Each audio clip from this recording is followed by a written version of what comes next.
ঠাকুরপো কেমন আছো? এই তো বৌদি, সেটা ভাঙা। ওমা, বাজার করতে গেছিলে নাকি? হ্যাঁ গো বৌদি, আমি তো রোজই যাই। আসলে বাজার করাটা হলো আমার একটা হ্যাবিট বুঝলে তো। তাই আজকেও বাজার করতে গেছিলাম। ও তাই, আমিও তো যাচ্ছি এখন বাজার করতে। কি বলছো, তুমি বাজার করতে যাচ্ছ? কেন, দাদা বাজার করতে যায় না? না গো, তোমার দাদা তো বাড়ি নেই অনেক দিন হলো।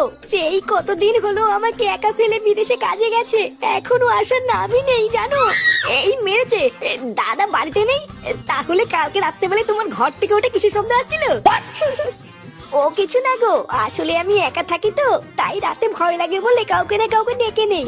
আসলে তোমার কাছে আর কি বা লুকাবো, তুমিও তো একটা দিন আসতে পারো এই বৌদির কাছে। কি বলছি কি বৌদি, হ্যাঁ আমি আসবো। হ্যাঁ গো আসবো, আবার কি বলছো, ওটা তো তোমারই বাড়ি, যখন ইচ্ছা চলে এসো। রাতে তো একাই থাকি, শীতের মধ্যে নয় দুজন মিলে এক খাটেই শুয়ে পড়বো। আচ্ছা বৌদি, আমি নয় রাত্রেবেলায় থাকবো, যে টুক করে চলে আসবো খানি, ঠিক আছে? আচ্ছা ঠিক আছে।